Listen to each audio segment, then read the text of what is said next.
Hello everybody, welcome back. So this is Bhavna Puri and today we will talk about chapter number 3 of class 12, which is human reproduction.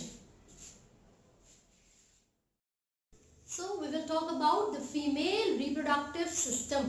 जो female reproductive system है, अगर उसको diagram के through हम देखेंगे तो क्या क्या चीजें उसके अंदर प्रेजेंट होती हैं, और उससे पहले हम बात करेंगे कि जो फीमेल गोनाड्स हैं, गोनाड्स का मतलब क्या होता है भाई? गोनाड्स का मतलब है सेक्स ऑर्गन।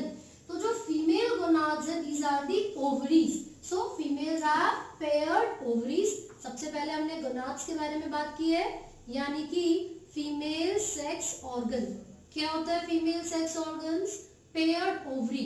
तो सबसे पहले हमने लिख लिया है पेयर्ड ओवरीज, ठीक है। दूसरी चीज, जो फीमेल गैमेट्स हैं उनको एग या फिर ओवम कहा जाता है। एग या फिर ओवम कहा जाएगा, ये हो गया फीमेल गैमेट। अब जो फीमेल्स के रिप्रोडक्टिव स्ट्रक्चर के बारे में बात करेंगे तो आप देखोगे in the reproductive system of females, यहाँ पर एक इलोंगेटेड ट्यूब लाइक स्ट्रक्चर आपको दिख रही है, ये भी paired. This tubular structure is called fallopian tube and ये जो फैलोपियन ट्यूब है ये लगभग 10 से 12 सेंटीमीटर की लेंथ इसकी होगी। तो ये हमने किसकी बात की है? फैलोपियन ट्यूब की। ये जो फैलोपियन ट्यूब है, यहाँ से आप देखोगे इस तरीके से यहाँ पर कुछ फिंगर लाइक प्रोजेक्शन प्रेजेंट होते हैं which are called fimbriae, which are called fimbriae, ठीक है। और ये क्या है? This is the ovary, this is the ovary. ये जो ओवरी यहाँ पर प्रेजेंट है, पेयर्ड ओवरी की बात हमने की थी कि जो फीमेल रिप्रोडक्टिव स्ट्रक्चर है, यानी कि जो गोनाड्स है, ऑर्गन है, वो क्या है? पेयर्ड ओवरीज है। ये जो ओवरी होती है ये वो पूरी बॉडी की वॉल से कनेक्टेड होती है with a structure called mesovarium, mesovarium, ठीक है। और यहाँ पर ये जो यूट्रस है which is inverted pear in shape, कैसे होती है इसकी शेप? इन्वर्टेड पियर जैसी शेप होती है। एंड दिस जो स्ट्रक्चर है जो कि कनेक्टिव टिश्यू के बीच में प्रेजेंट है, दिस इज कॉल्ड लिगामेंट। तो हम ये बोल सकते हैं कि ओवरी को पूरी बॉडी वॉल से कनेक्ट करने के लिए मीजोवेरियम रिस्पॉन्सिबल है एंड इसी ओवरी को यूट्रस के साथ कनेक्ट करने के लिए लिगामेंट रिस्पॉन्सिबल है, ठीक है। तो यहाँ पर आप देखोगे फीमेल रिप्रोडक्टिव सिस्टम में क्या क्या चीजें प्रेजेंट है। फैलोपियन ट्यूब प्रेजेंट है, वो पेयर्ड फैलोपियन ट्यूब जो कि 10 से 12 सेंटीमीटर की हो सकती है। फैलोपियन ट्यूब को ही हम ओविडक्ट भी बोलते हैं।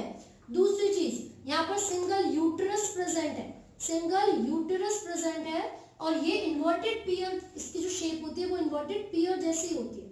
साथ ही साथ इसको वॉर्म कहा जाता है, वॉर्म, ठीक है। When the lady is pregnant this particular region is called वॉर्म। यूटेरस को ही हम क्या कहते हैं? वॉर्म कहते हैं। इसके बाद आप देखोगे यहाँ पर ये जो कैनाल आपको दिख रहा है, this narrow region is the cervix and the opening is the vagina. और ये जो पूरा कैनाल आपको दिखेगा it will be called cervical canal, ठीक है। तो मैंने बोला this region is the cervix and then comes the vagina.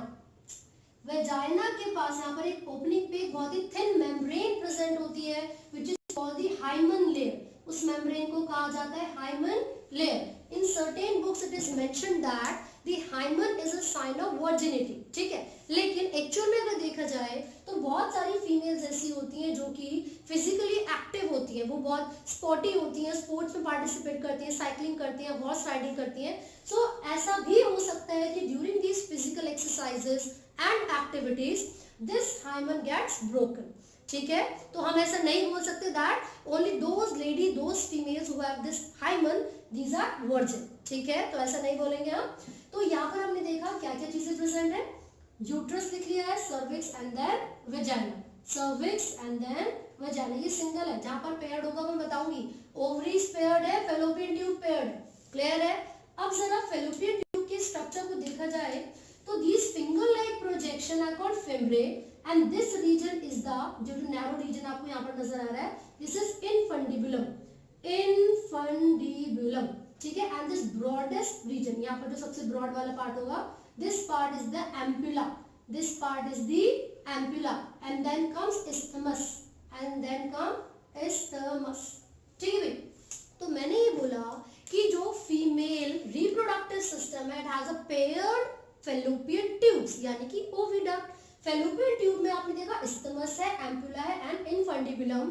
Infundibulum is connected with certain finger-like projections which are called fimbriae. और इस फिम्ब्रे का काम क्या होगा, इस फिम्ब्रे का फंक्शन है टू कैच द एग्स, यानी कि जो फीमेल गैमेट्स हैं, जब वो फीमेल गैमेट्स इस ओवरी से रिलीज होंगे तो उसको कैच करने का काम किसका होगा, फिम्ब्रे का होगा। And since female gametes are not motile, तो क्या होगा, फैलोपियन ट्यूब में सिलिएटेड एपिथेलियम प्रेजेंट होती है, फैलोपियन ट्यूब में सिलिएटेड एपिथेलियम प्रेजेंट होती है जो कि एग को लेकर जाती है एम्पुलर रीजन में। कहां तक लेके जाती है, एम्पुलर रीजन में, राइट। और जब सेक्सुअल कांटेक्ट होगा तो जो स्पर्म है वो वेजाइना के थ्रू ट्रेवल करके आता है एम्पुलर रीजन तक, and the fertilisation occurs in the ampullary isthmic junction.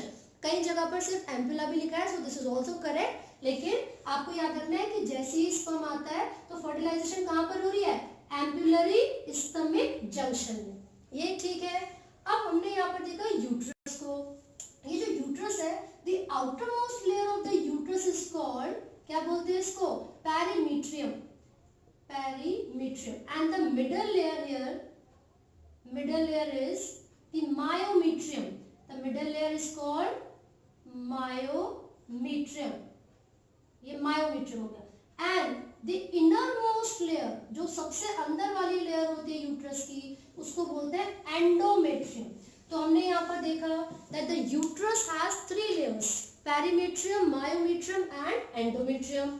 Perimetrium is the outermost layer which is responsible for the connection of ovaries. ovaries को जोड़ के रखेगा और पूरे pear shaped uterus को protection देने का काम करता है perimetrium. जो myometrium है which is the middle layer, इसका क्या फंक्शन है, ये जो मायोमीट्रियम है it has certain muscles, बहुत सारी मसल्स होती है इसके अंदर। तो जिस समय पार्चुरेशन यानी कि डिलीवरी होती है उस समय मसल्स की कॉन्ट्रैक्शन करके पार्चुरेशन को करवाना किसका काम होता है, मायोमीट्रियम का होता है, ठीक है भाई। अब एंडोमेट्रियम का क्या फंक्शन है, since it is the inner most layer, endometrium क्या है, इनर मोस्ट लेयर है। तो जब फर्टिलाइजेशन यहाँ पर होगी तो ये जो जाइगोट बनेगा जिसमें डिफरेंशिएशन हो रही है, आफ्टर सर्टेन टाइम जब ब्लास्टोसिस्ट की फॉर्मेशन होती है तो वो ब्लास्टोसिस्ट आकर यूट्रस की इनर मोस्ट लेयर यानी कि एंडोमेट्रियम के साथ अटैच हो जाता है, and this process is called implantation. तो इसका मतलब ये हुआ एंडोमेट्रियम का मेन फंक्शन क्या है, अटैचमेंट ऑफ जाइगोट यानी कि blastocyst which is called implantation। लेकिन अगर फर्टिलाइजेशन ही ना हो तो क्या होगा, जो एग होता है वो डीजनरेट कर जाता है, and due to the low level of progesterone, जो प्रोजेस्टेरॉन है उसका लेवल धीरे धीरे रिड्यूस हो जाता है, ठीक है, क्योंकि प्रोजेस्टेरॉन जरूरी था एंडोमेट्रियम को मेंटेन करने के लिए, एंडोमेट्रियम को मेंटेन करने के लिए। लेकिन जैसे ही प्रोजेस्टेरॉन का लेवल कम हो जाएगा this layer endometrium will rupture, और इसके रप्चर होने से क्या होगा, क्योंकि ब्लड वेसल से मिलकर बनी हुई है, the blood will release out from the vagina, और इसको हम बोलते हैं मेंस्ट्रुएशन या फिर मेंस्ट्रुअल साइकिल। क्लियर है भाई।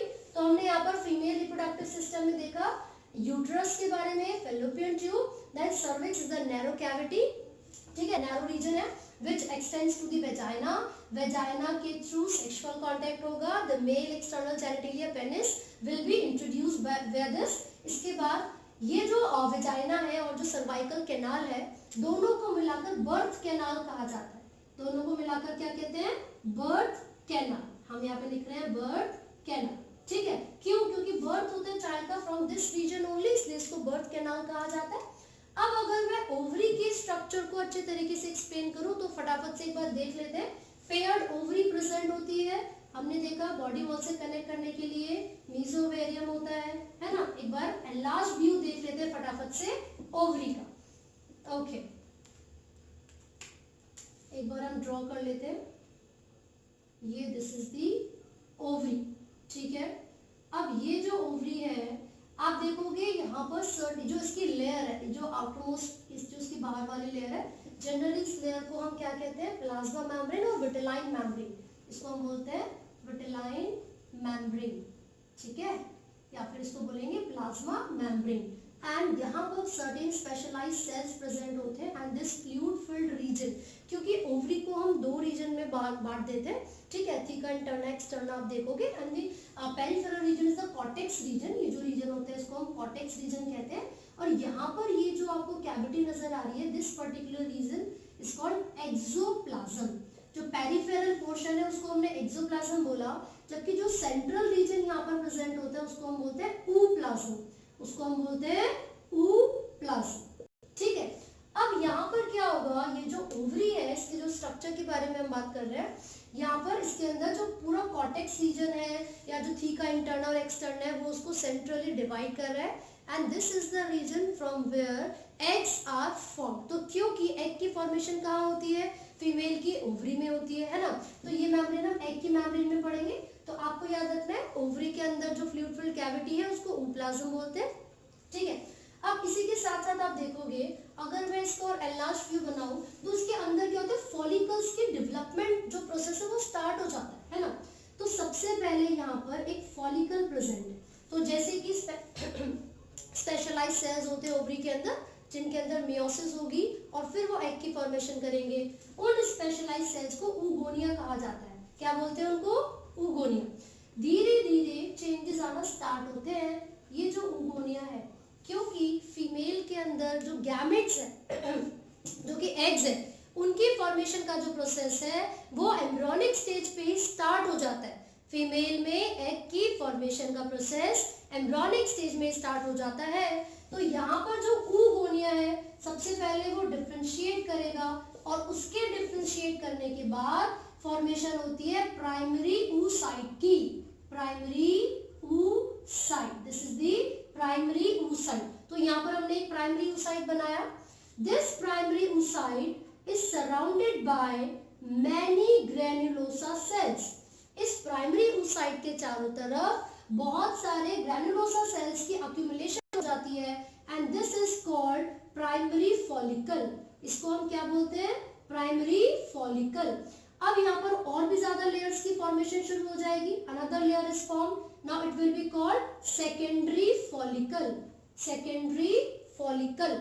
अब मैं आपको सबसे इंपॉर्टेंट चीज यहाँ पर बताना चाहती हूँ वो ये है कि एम्ब्रियोनिक स्टेज में, यानी कि जब वो बच्चा अपनी लड़की अपनी मदर की बॉडी में होती है उस समय जब उसकी डेवलपमेंट चल रही होती है तो क्या होता है, फिर फीटल की ओवरी में ये प्रोसेस स्टार्ट हो जाता है, ये जो ऊगोनिया है ना उससे एग की फॉर्मेशन का प्रोसेस। तो आप देखोगे ये जो प्राइमरी oocyte था इसके चारों तरफ ग्रेन्युलोसा सेल्स की लेयर आ जाती है, and this is called primary follicle, primary follicle. Approximately 60 to 80,000 primary follicle birth के समय पर प्रेजेंट होते हैं फीमेल की बॉडी में। कितने, 60 to 80,000 primary follicles are present. ठीक है, and this number remains more और लेस सेम है ना टिल द प्यूबर्टी। तो आपको ये याद रखना है लेकिन होगा क्या, ये जो प्राइमरी oocyte है जो कि फॉलिकल के अंदर प्रेजेंट है, this is the primary oocyte। ये जो प्राइमरी oocyte है ये मियोसिस 1 करने से पहले, कंप्लीट करने से पहले एक स्टेज में सस्पेंड हो जाती है which is the prophase 1, prophase 1। क्योंकि ये डिप्लॉइड सेल है मतलब ये 2n है प्राइमरी oocyte। जब ये मियोसिस 2 करेगा यानी कि सॉरी मियोसिस 1 करेगा तो इसको हैप्लॉइड बनना चाहिए था, राइट। लेकिन जब तक फीमेल प्यूबर्टी अटेन नहीं कर लेती, जब तक ये लड़की प्यूबर्टी अटेन नहीं करेगी तब तक इसकी बॉडी में प्राइमरी फॉलिकल्स प्रेजेंट रहेंगे 60 to 80,000, क्लियर है। और जैसे ही प्यूबर्टी अटेन हो जाती है तो प्राइमरी फॉलिकल उसके चारों तरफ बहुत सारे सेल्स की फॉर्मेशन होती है, ग्रेन्युलोसा सेल्स की, और ये क्या कहलाता है, सेकेंडरी फॉलिकल। फिर क्या होगा, बहुत सारे और ज्यादा सेल्स की एडिशन होती रहेगी and it will be called tertiary follicle. लेकिन टर्शियरी फॉलिकल का एक बहुत ही इंपॉर्टेंट फीचर है, and this feature of tertiary follicle is the presence of antrum. Antrum क्या है, एंट्रम बेसिकली एक फ्लूइड फिल्ड कैविटी है। Antrum is the fluid filled cavity which is present in the tertiary follicle. तो size में आप changes भी देख सकते हो प्राइमरी और सेकेंडरी में। क्वेश्चन पूछ रहा था कि प्राइमरी और सेकेंडरी फॉलिकल में डिफरेंशिएट कैसे करेंगे, तो साइज के बेसिस पर। साइटोप्लाज्म ज्यादा होगा तो साइज भी बड़ा होगा, है ना। अब टर्शियरी फॉलिकल की कैरेक्टरिस्टिक फीचर मैंने आपको बताया, एंट्रम की फॉर्मेशन हो जाती है। एंट्रम क्या है, this is the fluid filled cavity, ठीक है। अब ये जो टर्शियरी फॉलिकल है इसी स्टेज पर इसी स्टेज पर ये जो मियोसिस 1 है वो कंप्लीट हो जाएगी and this meiosis 1 will be unequal, this meiosis 1 will be unequal division. क्यों? क्योंकि यहाँ पर एक तो पोलर बॉडी बनती है और दूसरा बनेगा सेकेंडरी oocyte। दूसरा क्या बन गया? Secondary oocyte। तो यहाँ पर हम देख रहे हैं टर्शरी फॉलिकल वाली स्टेज पर मियोसिस 1 कंप्लीट हो जाती है प्यूबर्टी आने पर और यहाँ पर सेकेंडरी oocyte की फॉर्मेशन हो गई। This is the secondary oocyte and this पूरा जो structure, this structure is Graafian follicle. इस स्ट्रक्चर को क्या बोला हमने? टर्शरी फॉलिकल के बाद क्या बनेगा? Graafian follicle. इसको हमने नाम दिया है Graafian follicle. Let me label this Graafian follicle. Clear है भाई? अब आफ्टर सर्टेन टाइम जैसे ही ग्रोथ हो जाती है ग्राफियन फॉलिकल की, ये रप्चर करना स्टार्ट करेगा और जिस समय ग्राफियन फॉलिकल रप्चर करता है तो रिलीज ऑफ सेकेंडरी oocyte होता है, जिसको हम बोल देते हैं कि एग रिलीज हो रहा है, लेकिन वो एग नहीं है, वो सेकेंडरी oocyte है जो कि ग्राफियन फॉलिकल से रिलीज होता है। वो एग नहीं है, वो क्या है? सेकेंडरी oocyte है जो कि ग्राफियन फॉलिकल से रिलीज होता है। अब सिर्फ मियोसिस 1 हो पाई है प्यूबर्टी तक, मियोसिस 2 कब होगी? देखिए मियोसिस 2 तब होती है जिस समय फर्टिलाइजेशन चल रही होती है। जब स्पर्म आ जाता है फर्टिलाइजेशन करने के लिए तो उस समय यहाँ पर मियोसिस 2 चलेगी और मियोसिस 2 भी अनइक्वल होती है, उसमें सेकेंड पोलर बॉडी की फॉर्मेशन होगी और ओवम की फॉर्मेशन होगी। Second polar body and ovum. देखो ये जो फर्स्ट और सेकेंड पोलर बॉडी यहाँ पर बनी है वो डीजनरेट हो जाती है। तो ऐसा क्यों हो रहा है? ऐसा इसलिए हो रहा है क्योंकि एग के अंदर जो साइटोप्लाज्म था उसमें यॉक प्रेजेंट होता है and this is very limited in amount. तो वो जो यॉक होगा है ना, वो क्या करेगा? मतलब जो डेवलपमेंट के लिए नरिशमेंट चाहिए वो बहुत ही कम मिलेगा, इसीलिए due to the lack of nourishment the primary या फिर जो फर्स्ट और सेकंड पोलर बॉडी है दे डीजनरेट। दोनों क्या हो जाएंगी? डीजनरेट हो जाएंगी और जिस समय फर्टिलाइजेशन होगा उस समय ओवम की जो मियोसिस 2 है, जो पूरा डेवलपमेंट थी वो पूरी हो जाएगी। ठीक है, तो देखिए ये क्या हो रहा था? यहाँ पर ग्राफियन फॉलिकल रप्चर कर रहा था और क्या रिलीज हुआ इसमें से? सेकेंडरी oocyte रिलीज हो जाएगा। तो ये जो ग्राफियन फॉलिकल है आफ्टर सम टाइम, ये जो ग्राफियन फॉलिकल है after some time it converts into the structure which is called corpus albuginea. Corpus albuginea, ठीक है, and this further changes into a yellow coloured body which is called, उसको क्या बोलते हैं? Corpus luteum. Corpus luteum. Clear है? तो ये जो येलो कलर बॉडी है कॉर्पस ल्यूटियम, इसको हम बोलते हैं टेम्परेरी एंडोक्राइन। क्यों टेम्परेरी? क्योंकि ये रिस्पॉन्सिबल है प्रोजेस्टेरॉन हार्मोन को प्रोड्यूस करने के लिए। तो जो कॉर्पस ल्यूटियम है उसका काम क्या है? प्रोजेस्टेरॉन को प्रोड्यूस करना। प्रोजेस्टेरॉन की जरूरत क्या है? एंडोमेट्रियम को मेंटेन करना। तो यहाँ पर आप देखिए फटाफट से, ये जो रप्चर हुआ था ग्राफियन फॉलिकल का और सेकेंडरी oocyte रिलीज हुआ, जब ये सेकेंडरी oocyte फैलोपियन ट्यूब में जाएगा और अगर वहां पर स्पर्म प्रेजेंट नहीं हुआ तो इसका मतलब क्या हुआ? There will be no fertilisation. और जैसे ही ग्राफियन फॉलिकल को पता चला कि फर्टिलाइजेशन नहीं हो रही है, क्योंकि ग्राफियन फॉलिकल तो कॉर्पस ल्यूटियम में बदल चुका है, राइट? तो ये corpus luteum in the absence of fertilisation it degenerates. क्या होगा? ये डीजनरेट कर जाएगा और कॉर्पस ल्यूटियम जब डीजनरेट करेगा तो कोई भी प्रोजेस्टेरॉन को प्रोड्यूस नहीं कर पाएगा, क्योंकि कॉर्पस ल्यूटियम क्या हो गया? डीजनरेट हो गया। इसका मतलब ये हुआ जो यूट्रस की सबसे अंदर वाली लेयर थी, इनर मोस्ट लेयर एंडोमेट्रियम, कोई भी उसको मेंटेन नहीं कर पाएगा। As a result endometrium rupture कर जाती है और मेंस्ट्रुअल साइकिल स्टार्ट हो जाती है। तो यहाँ तक आपको बहुत अच्छे से पढ़ना है। सो दो तीन चीजें यहाँ पर ऐसी है जो आपको जाननी है। एक तो जो ओवरी की वॉल है यानी कि जो लेयर है यहाँ पर उसको हम कहते हैं ट्यूनिका एल्ब्यूजिना। ट्यूनिका एल्ब्यूजिना फर्स्ट थिंग, ठीक है। दूसरी चीज मैंने आपको बताई कि जो टर्शियरी फॉलिकल है उसकी कैरेक्टरिस्टिक फीचर होती है presence of a fluid filled cavity जिसका नाम है antrum and the fluid which is present here is called liquor, उसको हम बोलते हैं लिक्वर फॉलिकल। लिक्वर फॉलिकल, ठीक है, या फॉलिका। तो यहाँ पर दो चीजें भी देखिए। Third thing which you need to know is जब यहाँ पर रप्चर हो जाता है ग्राफिन फॉलिकल, तो वो ग्राफिन फॉलिकल कन्वर्ट हो जाता है कॉर्पस, इसको आप एल्ब्यूजिना नहीं बोल के कॉर्पस हेमोरेजियम, कॉर्पस हेमोरेजियम बोलेंगे। फिर ये कॉर्पस हेमोरेजियम कन्वर्ट हो जाता है कॉर्पस ल्यूटियम में, and this corpus luteum is responsible to produce a hormone called progesterone.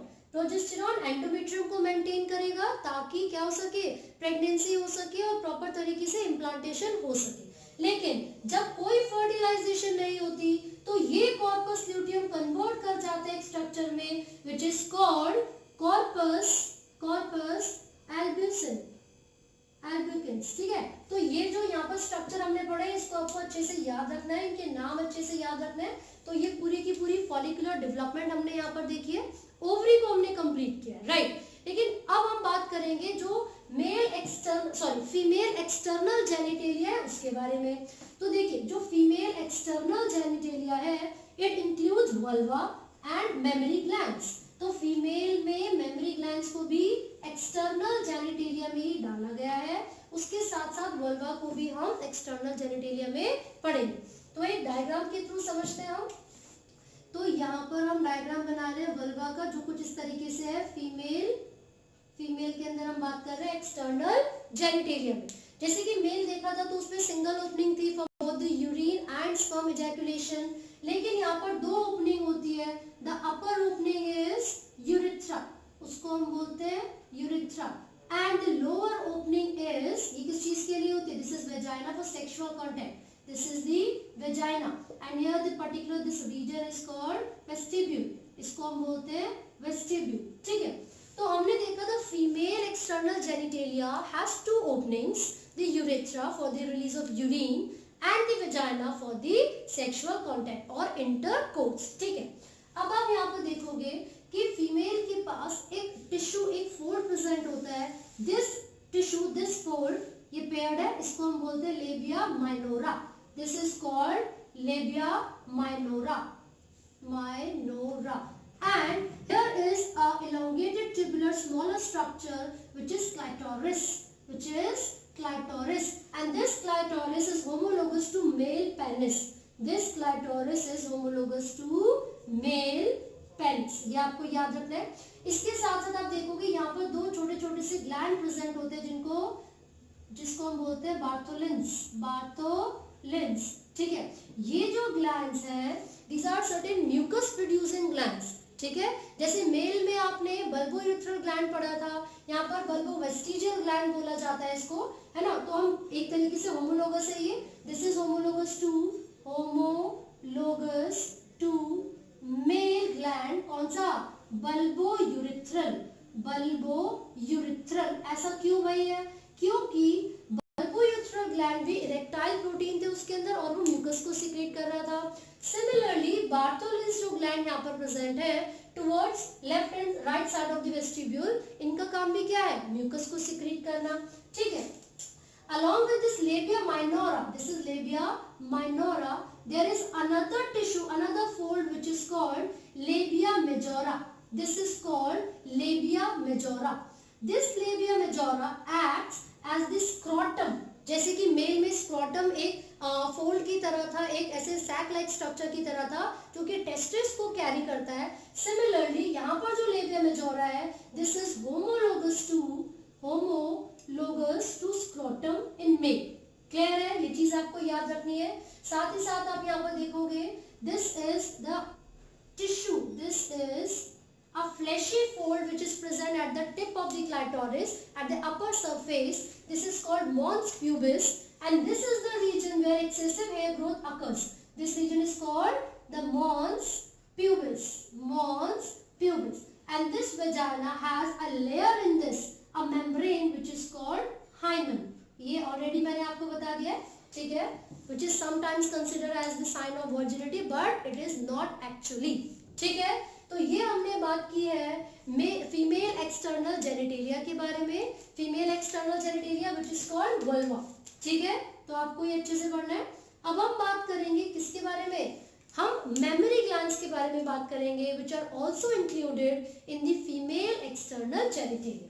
तो क्या होता है, जैसे कि यहाँ पर फीमेल के बारे में हम बात कर रहे हैं, तो उनके एक्सटर्नल जेनिटेलिया में ब्रेस्ट पेयर्ड होते हैं ना मेमरी ग्लैंड्स, उनको ब्रेस्ट कहा जाता है।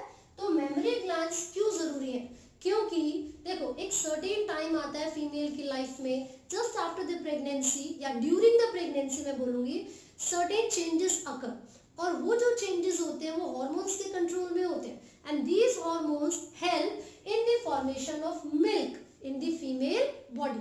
ठीक है, तो जैसे so here is the diagram, here is the structure of mammary glands. तो फीमेल में पेयर्ड मेमरी ग्लैंड्स होते हैं व्हिच आर कॉल्ड ब्रेस्ट। आप इसका डायग्राम देखोगे, so they have a variable amount of fat, बहुत सारे फैटी टिश्यूज होते हैं इसके अंदर। ठीक है, वास्कुलराइज्ड स्ट्रक्चर है। These are the memory lobes, ये क्या है? ये मेमोरी लोब्स है, and these memory lobes are further connected with the alveolus, memory alveolus। तो ये जो alveoli है, cluster of cells, इनमें क्या होता है? मिल्क की फॉर्मेशन का प्रोसेस स्टार्ट होता है, और ये कब होगा? During pregnancy, and eight the end of the pregnancy the milk could be suck out by the baby. ठीक है, तो जो alveoli के अंदर जो कैविटी होती है उसको ल्यूमन कहा जाता है। जो मिल्क की सिक्रीशन मेमोरी ग्लैंड्स में होगी, उस मिल्क को स्टोर किया जाता है ल्यूमन के अंदर, एल्वेलाई के ल्यूमन में अंदर। And each memory gland has 15 to 20 memory lobes. तो जब एक मेमोरी ग्लैंड में 15 to 20 मेमोरी लोब्स होंगे, तो एक फीमेल में कितने होंगे? 30 to 40। तो इस तरीके से क्वेश्चन आपसे पूछा जा सकता है।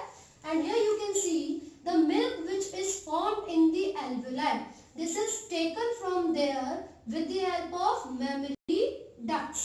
ये जो मेमोरी डक्ट्स है वो एल्वेलाई में जो मिल्क बना था, जो स्टोर हुआ है, उसको लेकर आती है एम्पुला रीजन तक, and this ampulla is the broadest region which further कहां पर आके टर्मिनेट करते हैं? नैरो डक्ट में, जिसको कहा जाता है लेक्टिफेरस डक्ट, है ना।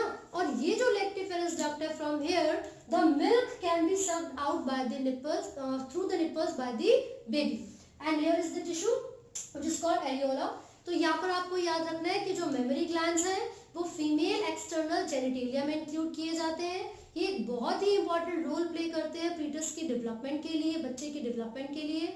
और साथ ही साथ आपको याद रखना है इसके अंदर कितने मेमोरी लोब्स होते हैं? 15 to 20। ये fats, considerable amount of fat से मिलकर बना हुआ है, इट हैज एरियोलर टिश्यूज। साथ साथ आपको याद रखना है मिल्क की फॉर्मेशन कहाँ पर होती है? एल्वेलाई के अंदर होती है, उसकी ल्यूमन में मिल्क को स्टोर किया जाता है। ठीक है, and along with this is the modification of, कौन से ग्लैंड्स की? स्वेट ग्लैंड्स की ये मॉडिफिकेशन होती है, तो आपको ये याद रखना है। चलिए, तो हम बात करते हैं oogenesis के बारे में। तो बेसिकली फीमेल में जो एग की यानी कि गैमेट की फॉर्मेशन का प्रोसेस है वो कब स्टार्ट होगा? एम्ब्रियोनिक स्टेज में। एम्ब्रियोनिक स्टेज का क्या मतलब है? जिस समय लड़की का, बच्चे का जन्म भी नहीं हुआ, उसकी ओवरी के अंदर ही जो एग की डेवलपमेंट का प्रोसेस है वो स्टार्ट हो जाता है। इसलिए हम कहते हैं that the oogenesis begins at the fetal ovary in the embryonic stage। ठीक है, तो oogenesis का मतलब क्या है? The process of formation of egg यानी कि ओवम। ठीक है भाई। एग की फॉर्मेशन के प्रोसेस को हम oogenesis कहते हैं। ये कब होता है? ये एम्ब्रियोनिक स्टेज पे होता है, ये एम्ब्रियोनिक स्टेज पे होता है।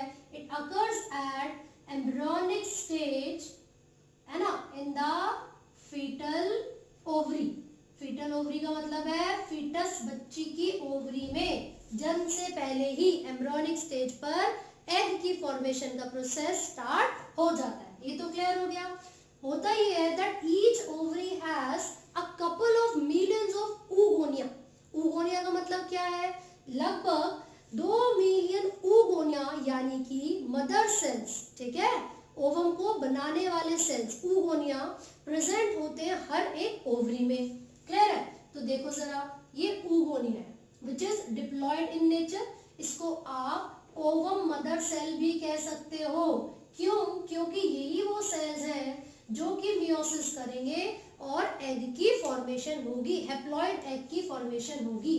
ठीक है, ये कब चल रहा है? ये एम्ब्रियोनिक स्टेज की बात हम कर रहे हैं, अभी तक हम प्यूबर्टी पर नहीं आए, है ना। तो ये प्रोसेस एम्ब्रियोनिक स्टेज पे हो रहा है, जिस समय फीमेल की हर एक ओवरी में लगभग 2 मिलियन ओवम मदर सेल्स होते हैं जिनको oogonia कहा जाता है। ठीक है, तो ये जो oogonia है इतने ही रहते हैं जितनी फीटल ओवरी में है, कोई और एडिशन इसके अंदर नहीं होगी। तो सबसे पहले ही करेंगे डिफरेंशिएशन, यानी कि oogonia डिफरेंशिएट कर रहे हैं, एम्ब्रियोनिक स्टेज पे चल रहा है बेटा, बार बार मैं बता रही हूँ। तो जब ये oogonia डिफरेंशिएट करेंगे तो यहाँ पर जो सेल बनता है, this cell is called primary oocyte। इस सेल को हम क्या बोलते हैं, primary oocyte। This is diploid यानी कि 2n, ठीक है, ये एम्ब्रियोनिक स्टेज में चल रहा है। इस प्राइमरी oocyte के चारों तरफ कुछ ग्रैन्युलोसा सेल्स की एडिशन होना शुरू हो जाता है, और ये जो ग्रैन्युलोसा सेल्स यहाँ पर प्रेजेंट है, ये फॉर्म कर देते हैं एक layer around the primary oocyte। तो इसका मतलब है ये प्राइमरी oocyte है और ये लेयर है ग्रैन्युलोसा सेल्स की। चलो भाई समझ में आ गया। अब ये जो स्ट्रक्चर बना है प्राइमरी oocyte के चारों तरफ ग्रैन्युलोसा सेल्स की लेयर आने के बाद ये जो स्ट्रक्चर बना है, this is called primary follicle, primary follicle. And there are approximately 60 to 80,000 primary follicle at the embryonic stage. समझ में आया, फीमेल की एम्ब्रियोनिक स्टेज में लगभग 60,000 से 80,000 क्या प्रेजेंट है, primary follicle in each ovary, ठीक है। अब इस प्राइमरी oocyte को क्या करना चाहिए था, मियोसिस 1, इसको क्या करनी चाहिए थी, मियोसिस 1। तो पता है क्या हुआ, इस प्राइमरी oocyte ने जब सोचा कि यार फटाफट मियोसिस 1 कर लेती हूँ, तो जब इसने मियोसिस 1 करना शुरू किया तो इसको जिन कंडीशंस की जरूरत थी वो कंडीशन अवेलेबल ही नहीं हुई।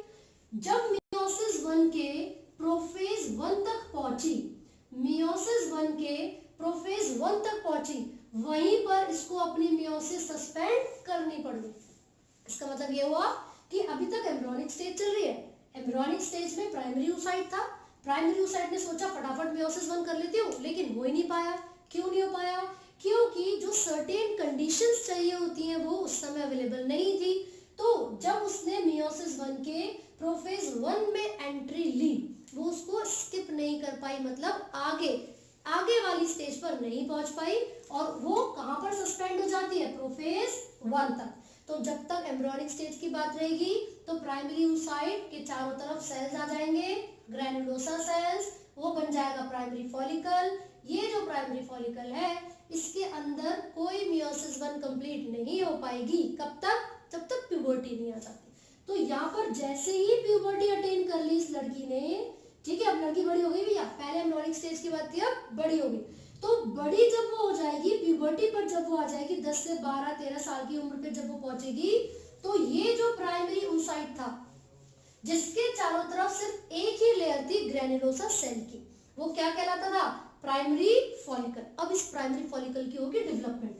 इस प्राइमरी फॉलिकल, ये जो एक लेयर है, इसके ऊपर एक और लेयर आएगी ग्रैन्युलोसा सेल्स की, और ये बन जाएगा सेकेंडरी फॉलिकल। देखो भाई, अभी तक मैंने ये बोला है इसके अंदर प्राइमरी oocyte ही है, ठीक है, बस एक और फॉलिकल की लेयर आने की वजह से इसका नाम हो गया है सेकेंडरी फॉलिकल। अब क्या होगा, फर्दर ग्रोथ हो रही है, ग्रैन्युलोसा सेल्स की एडिशन होती जा रही है, एक और लेयर आएगी, now this becomes tertiary follicle. ये सब कब हो रहा है, प्यूबर्टी पे। तो भाई साहब, जैसे ही टर्शियरी फॉलिकल की फॉर्मेशन होती है, इसकी पहचान है कि यहाँ पर एक फ्लूइड फिल्ड कैविटी बन जाती है जिसको कहते हैं एंट्रम, और इसके अंदर एक फ्लूइड होता है जिसको कहते हैं लिक्विड फॉलिकल, ठीक है। अब ये जो टर्शियरी फॉलिकल है, इस वाली स्टेज तक आते ही इसके अंदर जो प्राइमरी oocyte था वो कहेगा नहीं भैया, अब मुझे जो चीजें चाहिए थी वो मिल गई, एंट्रम आ गया, मुझे नरिशमेंट देगा, ठीक है। अब मैं क्या कर रही हूँ, अब मैं मियोसिस 1 कंप्लीट करूंगी। तो जैसे ही इसने मियोसिस 1 कंप्लीट की तो यहाँ पर फॉर्मेशन हो गई सेकेंडरी oocyte की, सेकेंडरी oocyte, क्लियर है। तो टर्शियरी फॉलिकल के अंदर जो प्राइमरी oocyte था, it undergoes meiosis to produce, ये क्या है, first polar body and to produce secondary oocyte। तो आप देख सकते हो कि ये अनइक्वल डिवीजन होती है, यहाँ पर जो मियोसिस 1 हुई है कैसी हुई है, अनइक्वल डिवीजन हुई है, और यहाँ पर प्राइमरी ये फर्स्ट पोलर बॉडी बना है और secondary oocyte। First polar body will be degenerated due to the lack of nutrition. अभी तक इतना ही कहा जाता है, लेकिन एज सच जो स्पेसिफिक रीजन है ना कि ये डीजनरेट होता क्यों है, it is unknown to be honest, ठीक है। अब यहाँ पर ये जो सेकेंडरी oocyte है वो क्या होगा, टर्शरी फॉलिकल में डिवीजन हो गई है, प्राइमरी oocyte बदल गया सेकेंडरी oocyte में। अब इसके चारों तरफ, ये तो सेकेंडरी oocyte है, दिस इज सेकेंडरी oocyte, यहाँ पर बहुत सारी लेयर थी, और ज्यादा लेयर्स की एडिशन होती रहेगी, and this tertiary follicle will be converted into Graafian follicle, Graafian follicle. तो ये सब ओवरी के अंदर हो रहे थे फॉलिकुलर ग्रोथ, है ना। FSH एक हार्मोन है जो ये करवाता है, याद रखना है आपको, फॉलिकल स्टिमुलेटिंग हार्मोन, ठीक है भाई। तो ये जो ग्राफियन फॉलिकल है इट कंटेन्स या इट कैरीज सेकेंडरी oocyte। अब ये जो सेकेंडरी oocyte यहाँ पर प्रेजेंट है ना, अभी तक इसकी मियोसिस 2 हुई नहीं है, और वो मियोसिस 2 कब होगी, वो मियोसिस 2 तब होती है जब फर्टिलाइजेशन हो रही होती है, फिर होने वाली होती है ना। जैसे ही स्पर्म की एंट्री हो जाएगी ना, उस समय स्पर्म जैसे ही एग से टकराएगा, फर्टिलाइजेशन हो रही होगी, उस समय ये जो सेकेंडरी oocyte था ये बदल जाएगा ओवम में। किसमें बदल जाएगा, ओवम में, and these are haploid structure, और ये फिर से अनइक्वल डिवीजन होगी, यहाँ पर बन जाएगी second polar body which will also degenerate, ये भी क्या हो जाएगी, डीजेनरेट हो जाएगी। तो हमने यहाँ पर देख लिया फटाफट से, ये सेकेंडरी oocyte था जो कि ग्राफिन फॉलिकल के रप्चर होने पर रिलीज होता है, लेकिन हम लोग क्या बोलते हैं, ओवम रिलीज हो गया, अब स्पर्म से आके फ्यूज करेगा, नहीं, जब भी ग्राफिन फॉलिकल रप्चर करता है तो सेकेंडरी oocyte रिलीज होता है, एंड दिस सेकेंडरी oocyte क्या करेगा, फर्टिलाइजेशन करेगा स्पर्म के साथ, और उसी समय ओवम की फॉर्मेशन होगी। अब फटाफट से ओवम का स्ट्रक्चर देख लेते हैं किस तरीके से होता है, ये तो हमने देख लिया फॉलिकुलर डेवलपमेंट। चलिए तो आगे बढ़ते हैं फटाफट से, ओवम का एक स्ट्रक्चर बना लिया जाए, कैसा होता है। बेसिकली हैप्लॉइड स्ट्रक्चर है ये, हम सभी जानते हैं, ठीक है। इसके अंदर यॉर्क प्रेजेंट होगा, क्या प्रेजेंट होगा, यॉर्क, ताकि नरिशमेंट मिलता रहे जायगोट की जब डेवलपमेंट होगी। तो देखिए ये जो ओवम है, जो एग है, इसकी जो मेम्ब्रेन है इसको विटेलाइन मेम्ब्रेन कहा जाता है या प्लाज्मा मेम्ब्रेन कहते हैं, this is the ovarian membrane, ठीक है। इसके अंदर हैप्लॉइड न्यूक्लियस प्रेजेंट होगा, इसको अंदर जो कैविटी है उसके अंदर क्या होगा, एक न्यूक्लियस प्रेजेंट होगा, और जिस जगह पर ज्यादा क्लोजली, जिस जगह पर ये न्यूक्लियस प्रेजेंट होता है, उस पोलर रीजन को, उस रीजन को हम एनिमल पोल कहते हैं, उस रीजन को हम एनिमल पोल कहेंगे। पोलैरिटी भी है देखो एग में, यहाँ पर वो रीजन जहाँ पर क्लोज, मतलब जिस रीजन के नजदीक में न्यूक्लियस प्रेजेंट है, दिस इज द न्यूक्लियस, उसको हम बोलते हैं animal pole, and the opposite pole is the vegetal pole, and the opposite pole is vegetal pole. और ह्यूमन के एग के अंदर बहुत ही कम अमाउंट में यॉर्क प्रेजेंट होता है, तो the yolk is in limited amount और द लेसर अमाउंट, ठीक है। And the vegetal pole is the region where yolk is present in the lesser amount। मतलब देखो एनिमल पोल क्या था, यहाँ पर यॉर्क का अमाउंट तो है ही बहुत ही कम है, ना के बराबर, लेकिन यॉर्क का अमाउंट ज्यादा है वेजिटल पोल की तरफ, ठीक है। न्यूक्लियस किधर की तरफ है, एनिमल पोल की तरफ है, ये आपको याद रखना है। अब इसके बाद अगर हम बात करेंगे तो ये जो एग है इसमें ये जो मेम्ब्रेन बनी है विटेलाइन मेम्ब्रेन, ठीक है, ये तो एक लेयर होगी इसकी, जिसको प्लाज्मा मेम्ब्रेन भी कहा जाता है। बट आफ्टर सर्टेन टाइम यहाँ पर और भी ज्यादा जो लेयर्स है उनकी फॉर्मेशन का प्रोसेस स्टार्ट हो जाता है, and the another layer which is formed outside the vitelline membrane is the zona pellucida. कौन सी लेयर फॉर्म हो जाती है, जोना पेल्यूसिडा।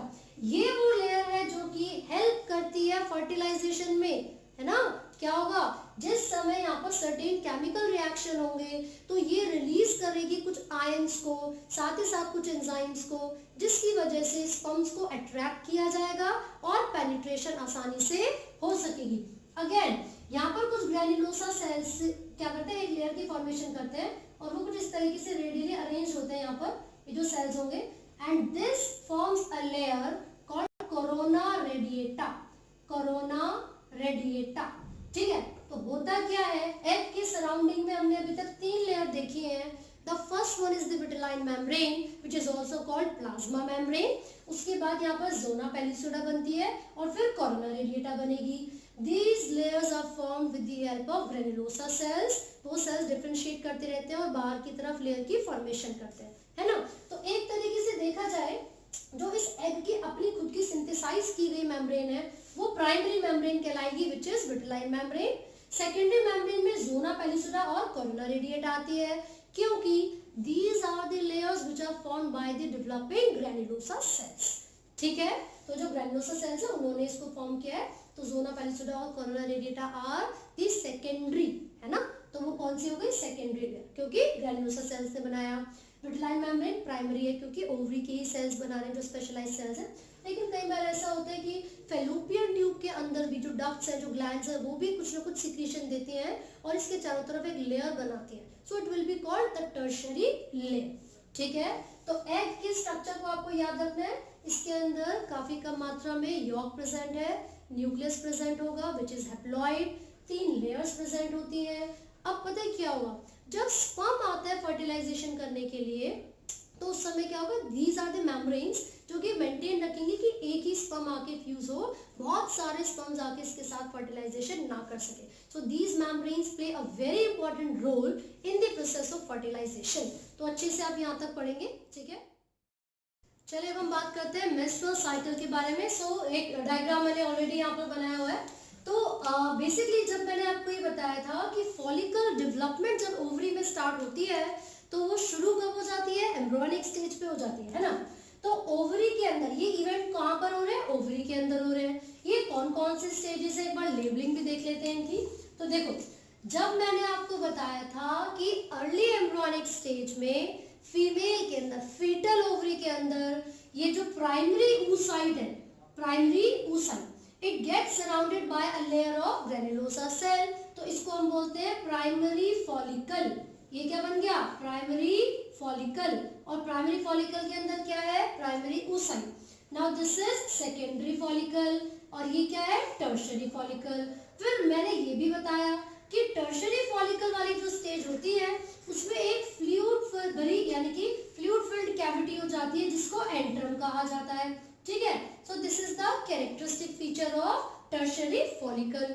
यही वो स्टेज है जब ये प्राइमरी फॉलिकल मियोसिस करेगा और किस में बदल जाएगा, यहाँ पर मियोसिस हुई और सेकेंडरी oocyte की फॉर्मेशन हो गई, राइट। और जो फर्स्ट पोलर बॉडी यहाँ पर बनी थी वो डीजनरेट हो जाती है due to the lack of nutrition. अब ये जो सेकेंडरी oocyte है, यहाँ पर सेकेंडरी oocyte, ठीक है, किसके अंदर प्रेजेंट है, mature follicle, this is the mature follicle, और इसी को कहा जाता है ग्राफियन फॉलिकल, ग्राफियन फॉलिकल। तो क्या होता है भाई, ये जो एम्ब्रियोनिक स्टेज पे था वो था प्राइमरी फॉलिकल, लेकिन जब फीमेल में प्यूबर्टी अटेन हो जाती है तो सेकेंडरी, टर्शियरी, ग्राफियन ये सब फॉलिकल बन जाते हैं ना।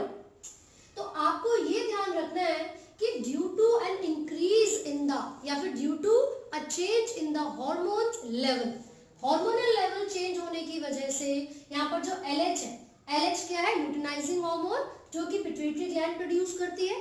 तो ये जो LH है, जैसे ही इसका कंसंट्रेशन ज्यादा होता है ना, 14th डे ऑफ मेंस्ट्रुएशन, इसका कंसंट्रेशन जब ज्यादा होगा उसको बोलते हैं LH सर्ज।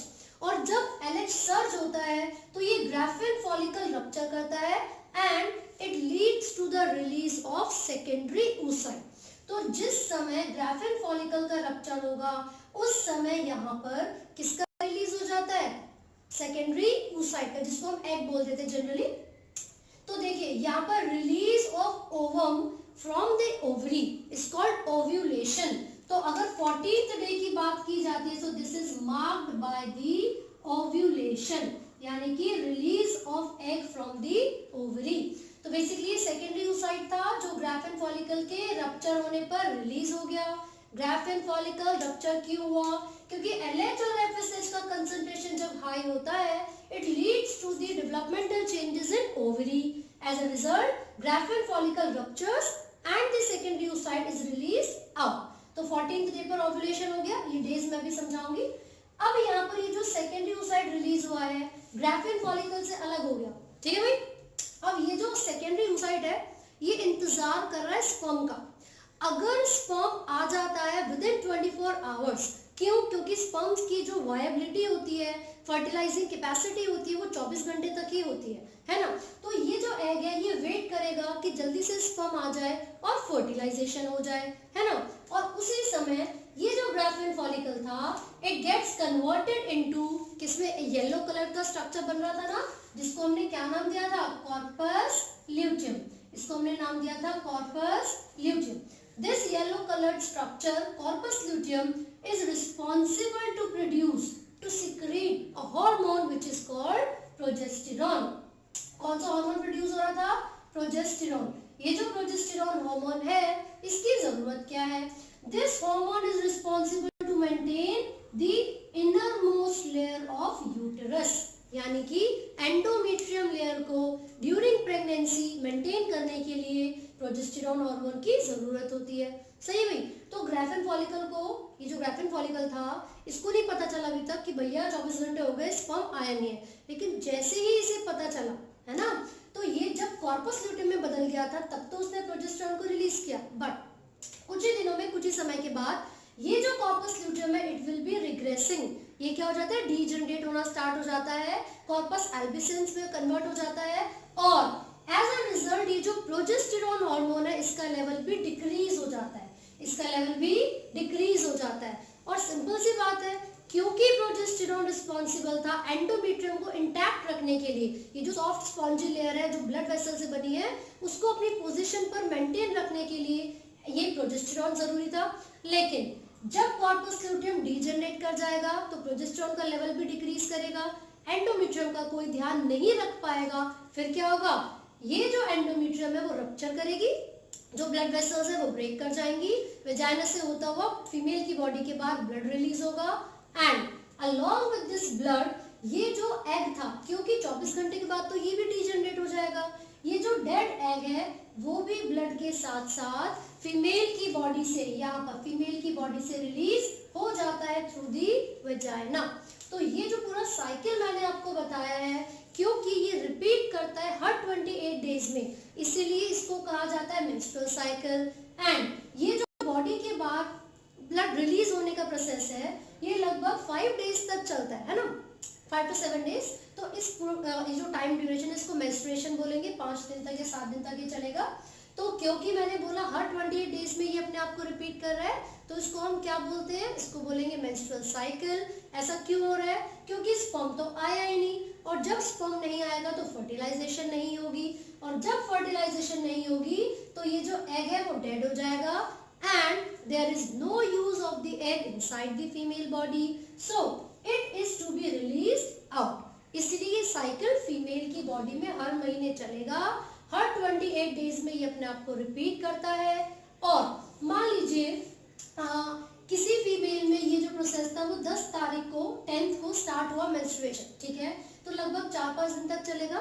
तो मैंने ये बताया कि ये जो ब्लड बाहर रिलीज हो रहा है, मान लीजिए ये जो साइकिल मैंने बनाया है, दिस साइकिल इज, ये है मार्च का, ठीक है, ये प्रोसेस मार्च में चला, तो अगले महीने में यानी कि अप्रैल में ये बॉडी के बाहर ब्लड रिलीज हो रहा है, तो ये जो ब्लड बाहर जा रहा है अपने साथ किसको लेकर जाएगा, जो मार्च में एग रिलीज हुआ था उसको लेकर जाएगा, ठीक है, जो मार्च की 14th को एग रिलीज हुआ था वो अगले महीने यानी कि अप्रैल में फीमेल की बॉडी के बाहर रिलीज हो जाएगा। तो अब ये अगर अप्रैल है, अप्रैल की यहाँ पर एग रिलीज हो गया, डेड है ना, तो अप्रैल की भी 14th को फिर से एग रिलीज होगा, बन रहा है, यहाँ पर देखो फॉलिकुलर डेवलपमेंट हो रही है, ओवरी से ये जो एग था ये ओवरी से फेलोपियन ट्यूब में आया था, कितनी तारीख को, 14th को, क्लियर है, 14 तारीख नहीं तो 14 डे के हिसाब से आपको याद रखना है ना। तो अगर 10th को मेंस्ट्रुएशन स्टार्ट हुई है तो अब इसके 14th डे बाद फिर से फीमेल के अंदर एग रिलीज होगा, यानी कि ओवरी से वो एग बाहर आ जाएगा फेलोपियन ट्यूब तक, क्लियर है। और क्योंकि भाई लगभग 14th डे की यहाँ पर बात हो रही है, लेकिन हमारी बॉडी में जो हार्मोन्स के बैलेंस है वो तो कभी भी चेंज हो सकता है, तो एग्जैक्टली 14th डे को ही एग रिलीज हो ऐसा तो कंपलसरी है नहीं, है ना। तो इसीलिए इससे 2 दिन पहले या इसके 2 दिन बाद भी एग फेलोपियन ट्यूब में रिलीज हो सकता है।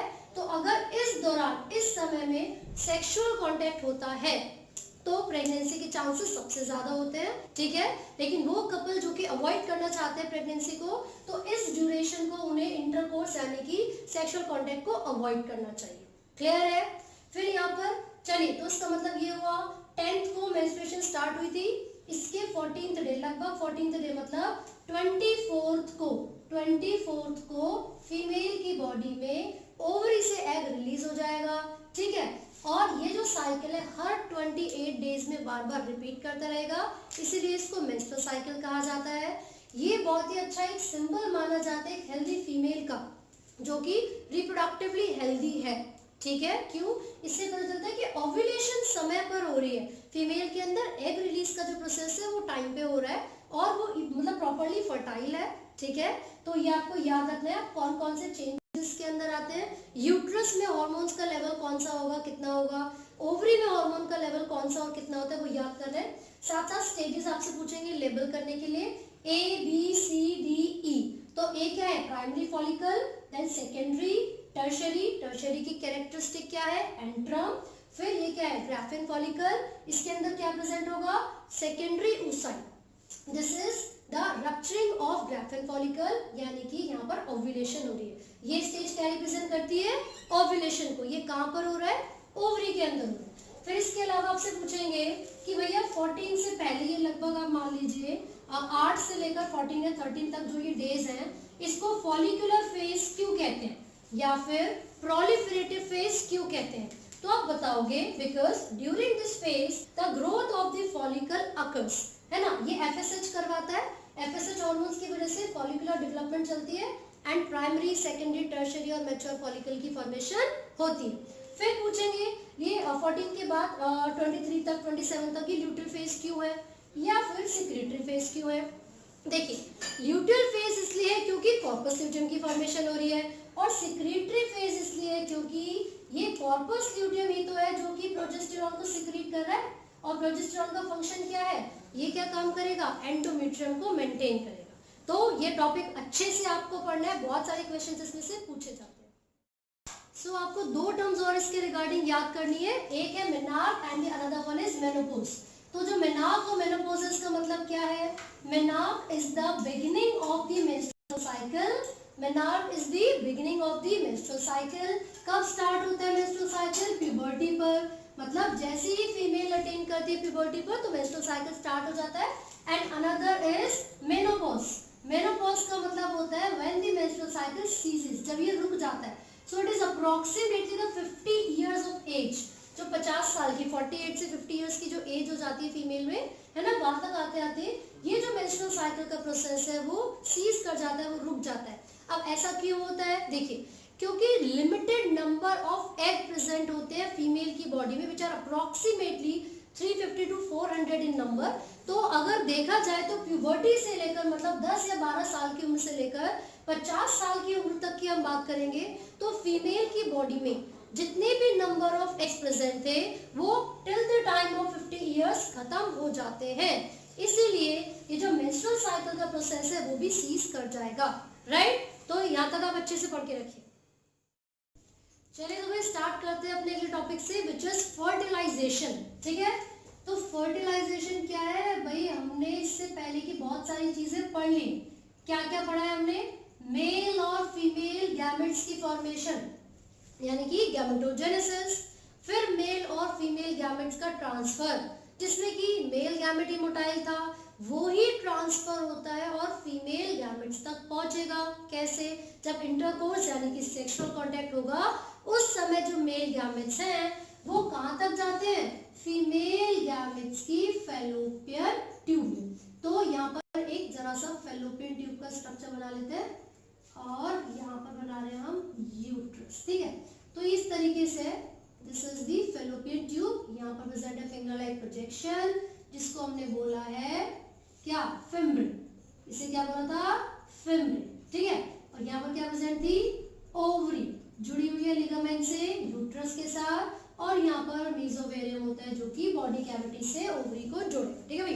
देखो जब फर्टिलाइजेशन होगी तो वो कब होगी, जब इंटरकोर्स होता है तो वेजाइना से होते हुए यूट्रस तक, मतलब वेजाइना, सर्विक्स, यूट्रस, फिर वो जो स्पर्म है वो कहां तक पहुंचता है, एम्पुला रीजन तक पहुंचता है। कहां तक पहुंचेगा, एम्पुला रीजन तक पहुंचेगा। ये जो स्पर्म यहाँ पर मोटाइल था वो मूवमेंट करके पहुंच गया है ओवरी में से। जब एग रिलीज होगा मतलब ओव्यूलेशन होगी, अगर उस ओव्यूलेशन के समय कुछ ही 24 घंटे के अंदर स्पर्म की एंट्री हो जाती है तो फर्टिलाइजेशन होगी। तो क्वेश्चन है कि पूछ रहा था कि फर्टिलाइजेशन कब होती है? When both the male and female gametes travel to the fallopian tube simultaneously.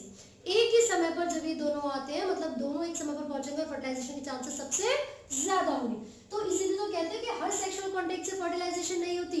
हो सकता है कि स्पर्म पहले से वहां पर अवेलेबल है और एग रिलीज ही ना हुआ हो, या फिर एग बहुत समय पहले से ही फैलोपियन ट्यूब में था और स्पर्म काफी समय के बाद आया हो। तो कोई सिंक्रोनाइजेशन नहीं है, तो फर्टिलाइजेशन भी नहीं होगी। ठीक है, तो fertilisation is the event of the fusion of male and female gametes. Where does it occur? In the ampullary region of fallopian tube. Ampullary region of fallopian tube. कई जगह पर एम्पुलर स्टमक जंक्शन भी लिखा हुआ है, तो भाई वो भी बिल्कुल करेक्ट है, ऐसी कोई दिक्कत वाली बात नहीं है। तो जैसे ही एग यहाँ पर पहुंचेगा, वो तो मोटाइल नहीं है, तो यहाँ पर उसके लिए सीधा प्रेजेंट होते हैं। एग और स्पर्म जैसे ही फ्यूज होंगे, देखो ऐसी थोड़ी ना कि स्पर्म को सपने आ रहे हैं, फैलोपियन ट्यूब तो पेयर्ड है। जब पेयर्ड फैलोपियन ट्यूब है तो जरूरी है कि वो यही आए स्पर्म, वो तो उधर भी जा सकता है, उधर वाली फैलोपियन ट्यूब पे भी जा सकता है।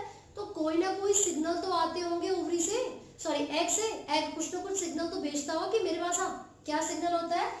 एग्स, इसकी जो मेम्ब्रेन्स है, they also help to secrete certain chemicals, certain enzymes, जो कि है फर्टिलाइजन। अब ये जो फर्टिलाइजन है, it is produced by the egg, यानी कि female gamete. As a result, सामने से जो स्पर्म आ रहा था, ये भी प्रोड्यूस करता है एक एंजाइम को या सब्सटेंस को, chemical substance which is a proteinaceous structure, उसको कहते हैं एंटी फर्टिलाइजन। ठीक है, अब ये किस चीज के लिए? सिग्नलिंग के लिए। जैसे ही स्पर्म को पता चलेगा कि भैया इस दिशा से आ रहा है फर्टिलाइजन, है ना, अट्रैक्शन होगा उतना ही ज्यादा, और ये स्पर्म उसी डायरेक्शन की तरफ भागेंगे। वाइब्रसली मोटिलिटी होती है, मोटाइल होते हैं, मूवमेंट करते हैं और स्विम करते करते यूट्रस से होते हुए फैलोपियन ट्यूब में आएंगे, वहां पर जिस जगह पर एग अवेलेबल है ना। देखो क्या होता है, हमेशा हर महीने ऑल्टरनेट ओवरी से एक एक एग रिलीज होता है। अगर लेफ्ट ओवरी से इस मंथ रिलीज होगा तो नेक्स्ट मंथ में राइट ओवरी से होगा। ठीक है, तो यहाँ पर स्पर्म को पता चल गया इन किसकी वजह से? हार्मोन्स या सर्टेन प्रोटीनेशियस स्ट्रक्चर्स की वजह से कि मुझे इसी डायरेक्शन में जाना है ना। तो एक टर्म आप पढ़ोगे कैपेसिटेशन। कैपेसिटेशन का मतलब है excitement of the sperm. And where does this occur? It occurs in the female reproductive tract. Female reproductive tract, ये क्वेश्चन मेडिकल में भी पूछा गया है भाई बहुत बार। तो यहाँ पर हमने देखा स्पर्म्स की एक्साइटमेंट का जो प्रोसेस है वो फीमेल रिप्रोडक्टिव ट्रैक्ट में होता है। यहाँ पर एग ने फर्टिलाइजन को प्रोड्यूस किया था, स्पर्म ने एंटी फर्टिलाइजन को प्रोड्यूस किया था। फर्टिलाइजेशन होने से पहले एक रिएक्शन होता है जिसको कहते हैं एक्रोसोमल रिएक्शन। वो एक्रोसोमल रिएक्शन कब होगा? जब ये फर्टिलाइजन पहुंचेगा स्पर्म्स तक। तो स्पर्म्स के अंदर क्या है? हेड पर क्या है? एक कैप लाइक स्ट्रक्चर है जिसको एक्रोसोम कहते हैं। वो बहुत सारे एंजाइम्स को प्रोड्यूस करता है, ये हमें पता है। तो यहाँ पर उसी समय एक्साइटमेंट का प्रोसेस स्टार्ट हो जाता है। साथ साथ यूट्रस भी कुछ लिपोप्रोटीन्स को या फिर कुछ केमिकल्स को, जैसे कि हेपेरिन, इन सबको रिलीज करती है, जो कि हेल्प करते हैं कैपेसिटेशन ऑफ स्पर्म में। ठीक है, तो ये जो स्पर्म्स हैं, इनकी जब एक्साइटमेंट होगी, एक्रोसोमल रिएक्शन होगा। उस रिएक्शन के दौरान जो कैल्शियम आयंस होते हैं उनका लेवल बहुत ज्यादा हो जाता है और वो सेकेंडरी मैसेंजर की तरह काम करेंगे और स्पर्म्स को बोलेंगे बेटा भाग, जल्दी भाग, कहाँ पर पहुंचना है? एग के पास पहुंचना है। एज अ रिजल्ट ये जो एग होता है, ये जो स्पर्म है वो एग की तरफ आएगा और फर्टिलाइजेशन स्टार्ट हो जाएगी प्रॉपर तरीके से। अब फर्टिलाइजेशन होगी कैसे? फटाफट एक एग का डायग्राम बनाया। ठीक है, अब एग का मैंने पूरा स्ट्रक्चर आपको डिटेल में बताया था। यहाँ पर एक क्या होती है? प्री विटेलाइन मेम्ब्रेन फॉर्म हो जाती है, प्री विटेलाइन मेम्ब्रेन। उसके बाद कौन सी थी? जोना पेल्यूसिडा। और यहाँ पर कुछ स्पेशलाइज्ड ग्रेनुलोसा सेल्स की मदद से एक और लेयर की फॉर्मेशन हुई थी, और भाई उसका नाम क्या बताया था हमने बोला था कोरोना रेडिएटा। पता है क्या होगा? ये जो स्पर्म भागता हुआ आ रहा था, इसके पास जो एक्रोसोम है उसमें बहुत सारे एंजाइम्स हैं। ये सारे एंजाइम्स हेल्प करते हैं स्पर्म को पेनिट्रेट करने में, लाइसिन वगैरह बहुत सारे एंजाइम्स हैं, and these enzymes which are present in the acrosome they will help to penetrate the ovum. तो सबसे पहले कोरोना रेडिएटा को क्रॉस करते हुए ये जो जेनेटिक मटेरियल न्यूक्लियस में प्रेजेंट है स्पर्म के, वो कहां पर एंट्री लेगा? It will enter through the zona pellucida, और जैसे ही जोना पेल्यूसिडा में स्पर्म के जेनेटिक मटेरियल की एंट्री हो रही होती है, देयर इंड्यूसेस या there occurs certain changes in the membrane, जो कि एक ही स्पर्म की एंट्री होते ही बाकी स्पर्म्स की एंट्री को रोक देती है, प्रिवेंट कर देती है। फिर से सुनिए, जैसे ही स्पर्म्स में जो एक्रोसोम है वो कुछ एंजाइम्स को रिलीज करेंगे, वो एंजाइम इस कोरोना रेडिएटा से होते हुए स्पर्म को एंट्री दिलवाती है जोना पेल्यूसिडा तक, और यहाँ तक आते आते स्पर्म की जो टेल है वो पीछे रह जाएगी, और उसके अंदर जो जेनेटिक मटेरियल था, जो हैप्लॉइड न्यूक्लियस था, वो जोना पेल्यूसिडा को क्रॉस करके एंट्री लेगा ओवम के अंदर, ठीक है। और जैसे ही जोना पेल्यूसिडा ने एक स्पर्म को entry they the, there occurs, it induces certain changes in the membrane, तो क्या होगा? फिर से क्या होगा? सेकेंडरी मैसेंजर एक्टिवेट होगा, वो फिजियोलॉजिकल चेंजेस इंड्यूस करवाएगा। उन चेंजेस के रिजल्ट में जोना पेल्यूसिडा जो है वो क्या करेगी? मेम्ब्रेन पोटेंशियल चेंज करेगी और लॉक कर देगी या प्रिवेंट कर देगी एंट्री ऑफ अनदर स्पर्म। तो जब बहुत सारे स्पर्म्स होते हैं उसको पॉलीस्पर्मी कहा जाता है। तो पॉलीस्पर्मी को रोकने के लिए, है ना, बहुत सारे स्पर्म्स की एंट्री को रोकने के लिए जोना पेल्यूसिडा में बहुत सारे चेंजेस आते हैं, उसकी मेम्ब्रेन पोटेंशियल चेंज हो जाती है, ठीक है। तो जैसे ही यहाँ पर ओवम का ये जो न्यूक्लियस था स्पर्म के न्यूक्लियस के साथ फ्यूज करेगा, so it will lead to the formation of zygote. तो यहाँ पर किसकी फॉर्मेशन हो गई? जाइगोट की। और जाइगोट कैसा होगा भाई? जब मेल गैमेट और फीमेल गैमेट फ्यूज कर रहे हैं, दोनों ही एन थे, तो क्या बनेगा? 2n बनेगा। तो जो जाइगोट होता है वो डिप्लॉयड होता है। तो यहाँ पर डिप्लॉयड जो जाइगोट है उसकी फॉर्मेशन हो गई। यहाँ पर मान लीजिए बहुत सारे स्पर्म्स आ रहे थे, जिसमें से सिर्फ एक ही स्पर्म की एंट्री हो पाती है और फर्टिलाइजेशन हो जाती है। एक बहुत ही इंपॉर्टेंट चीज जो आपको यहाँ पर याद रखनी है वो ये है, जिस समय फर्टिलाइजेशन चल रही होती है उसी समय सेकेंडरी oocyte मेयोसिस 2 कंप्लीट करेगा, वो अनइक्वल होगी, एक सेकेंड पोलर बॉडी बनती है और एक ओवम बनता है। सो ये ओवम इस स्पर्म की न्यूक्लियस के साथ फ्यूज करेगा। तो पूछेंगे कि जो एग की फॉर्मेशन है वो कब कंप्लीट होती है? During fertilisation. या फिर पूछेंगे मेयोसिस 2 कब कंप्लीट होगी? तो भी आप आंसर दोगे ड्यूरिंग फर्टिलाइजेशन। क्लियर है भाई? अब हमारे पास क्या बन गया है? जाइगोट बन चुका है।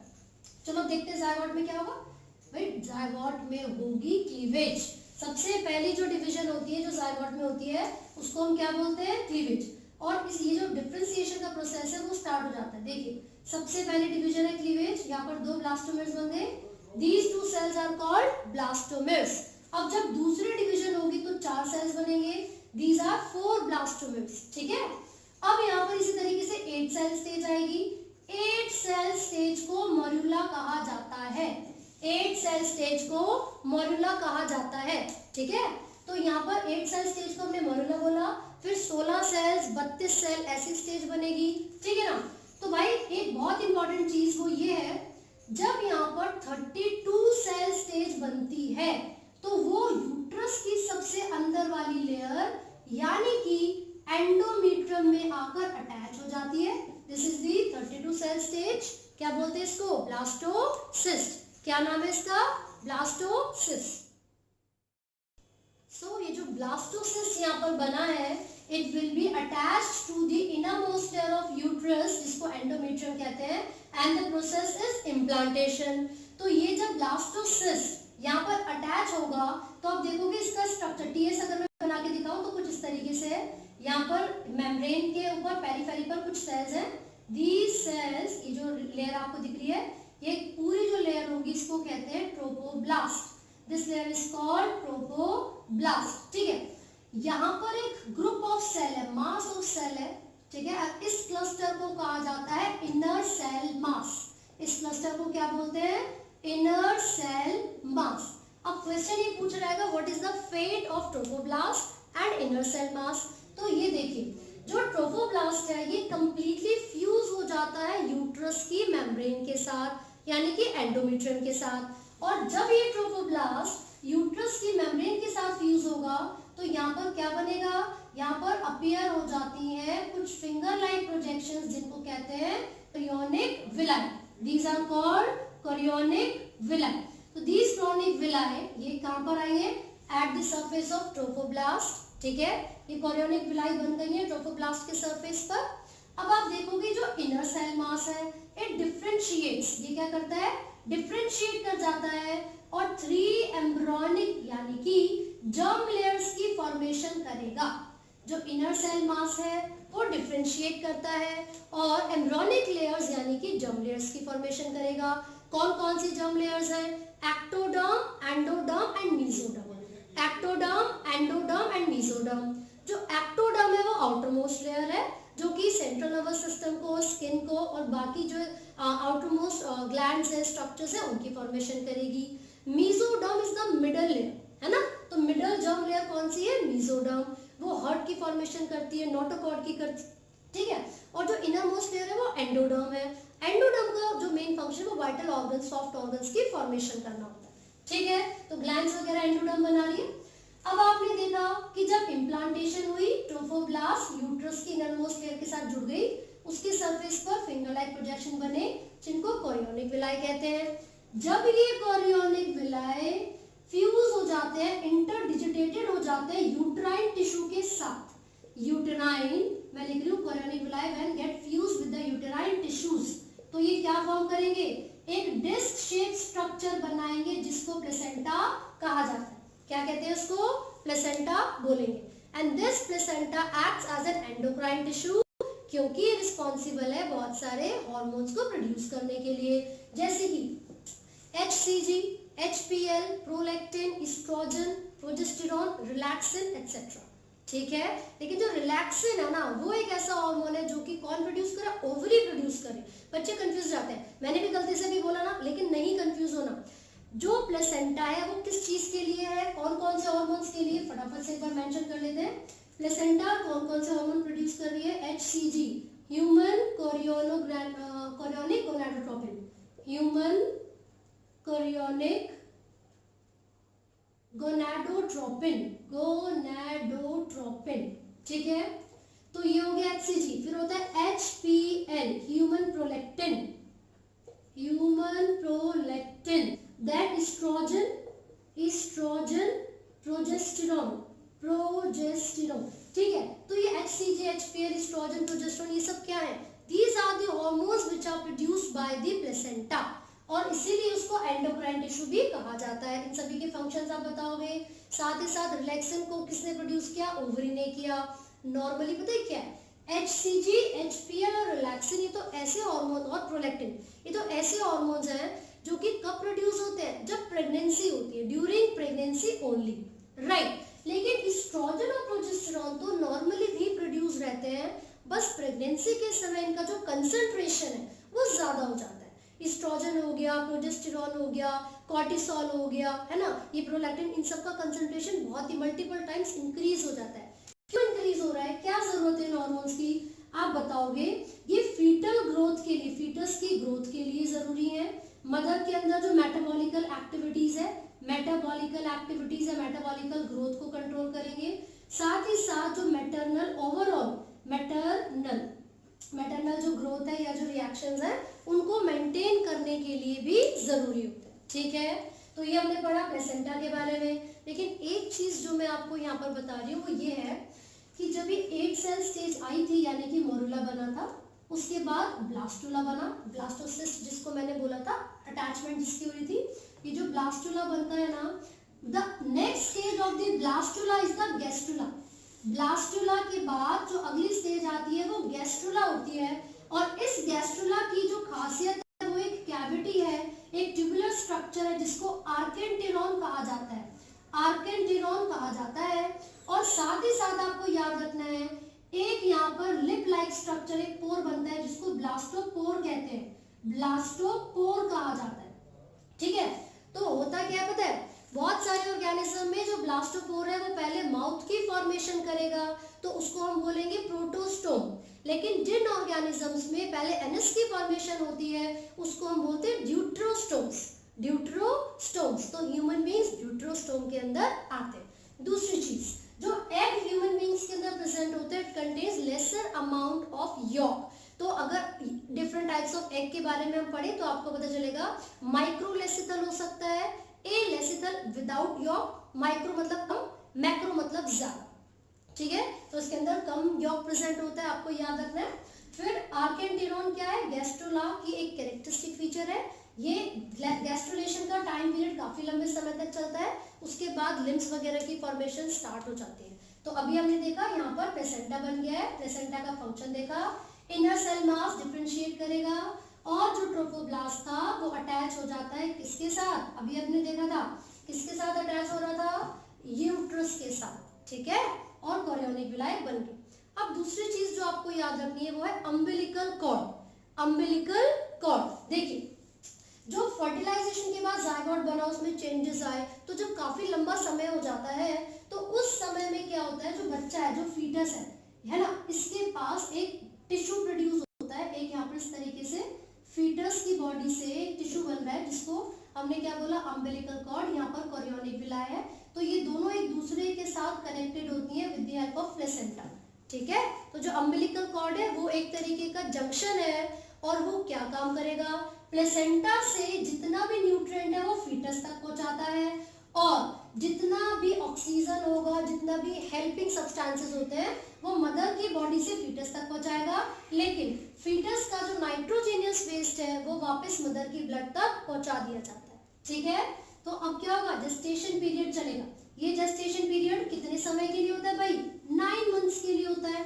तो 9 मंथ्स को अगर हम ट्राइमेस्टर में बांटें, मतलब 3-3 महीने के समय में अगर हम इनको डिवाइड करेंगे तो देखिए जरा क्या होगा।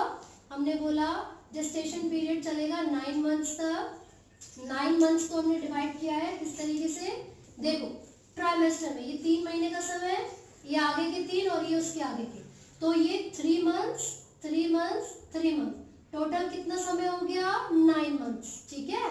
तो ये फर्स्ट ट्राइमेस्टर होगा, फर्स्ट ट्राइमेस्टर, ट्राई का मतलब होता है 3, पहले 3 महीने, ठीक है। ये सेकेंड ट्राइमेस्टर, ये थर्ड ट्राइमेस्टर, क्लियर हो रही है बात। अब ये जो जेस्टेशन पीरियड चलता है इसमें बच्चे की डेवलपमेंट किस किस तरह से होती है, तो देखिए सबसे पहले यानी कि फर्स्ट मंथ में क्या होगा, ये जो फर्स्ट मंथ की हम बात कर रहे हैं, फर्स्ट मंथ के एंड तक आते आते किसकी फॉर्मेशन होती है, हार्ट की फॉर्मेशन होती है। सो हम हार्ट बीट को सुन सकते हैं। सेकेंड मंथ तक आएंगे तो लिम्स और डिजिट की फॉर्मेशन स्टार्ट हो जाती है, limbs and digits. Third formation तक आते आते मोस्ट ऑफ द ऑर्गन्स, भाई बच्चा मेल है या फीमेल, यानी कि एक्सटर्नल जेनिटेलिया, एक्सटर्नल जेनिटेलिया यहाँ पर डेवलप हो जाएंगे, ठीक है ना। कब की बात है, ये 3 मंथ्स की बात है। इसका मतलब ये हुआ eight the end of first trimester it could be seen that whether the child is male or female। Scene से मेरा मतलब ये नहीं कि हम टेस्ट करें, लेकिन मेरा मतलब ये है कि जो डेवलपमेंट होती है कि बच्चा मेल है या फीमेल वो 3 मंथ्स तक हो जाती है, ठीक है। इसीलिए कहा जाता है कि जो अबॉर्शन होता है वो मदर के लिए सेफ तभी होगा जब वो 3 मंथ से पहले ही हो जाएगा, ठीक है। इसके बाद सेकेंड ट्राइमेस्टर की जब हम बात करेंगे तो आप देखोगे 4th मंथ तक आता है बच्चे की हेड पर हेयर की फॉर्मेशन हो जाएगी। 5th मंथ तक आओगे तो फर्दर डेवलपमेंट आईलिड्स वगैरह बनना स्टार्ट हो जाता है। एंड इसी के साथ आप देखोगे जैसे ही डेवलपमेंट आगे बढ़ती रहेगी, at the end of 9 month the child of fetus is completely developed. और जब ये डेवलपमेंट पूरी हो जाती है, 9 महीने का समय कंप्लीट हो जाता है, तो क्या होगा, इसके बाद आप ऑब्जर्व करोगे कि डिलीवरी ऑफ द बेबी होती है, और उसको हम क्या कहते हैं, पार्चुरेशन। उसको हम क्या बोलेंगे, पार्चुरेशन। बेसिकली सर्टेन हॉर्मोन्स का जो कंसंट्रेशन है वो वाइग्रस हो जाता है, बहुत ज्यादा हो जाता है प्रेग्नेंट लेडी की बॉडी में, जिस वजह से एक्सपल्जन ऑफ द बेबी होता है, बच्चे को बॉडी के बाहर निकालने के सिग्नल आते हैं, है ना। So the process of expulsion of baby outside the body is called parturition. इसको सिंपल टर्म्स में हम डिलीवरी भी कहते हैं, ठीक है। क्वेश्चन ये पूछा जाएगा पार्चुरेशन के सिग्नल कौन कौन देता है, तो आपको याद रखना है fully developed fetus, fully developed fetus and maternal placenta, and maternal placenta। यहाँ से आते हैं सिग्नल पार्चुरेशन के लिए, मतलब डिलीवरी के लिए। तो वो कौन सा हार्मोन है जो कि जो यूट्रस की मसल्स है मायोमीट्रियम, उनका कॉन्ट्रैक्शन करवाता है? तो देखिए एक हार्मोन है हाइपोथैलेमिक हार्मोन ऑक्सीटोसिन। ऑक्सीटोसिन ये जो हार्मोन है ये रिस्पॉन्सिबल है wide contraction of uterine muscles के लिए, ठीक है।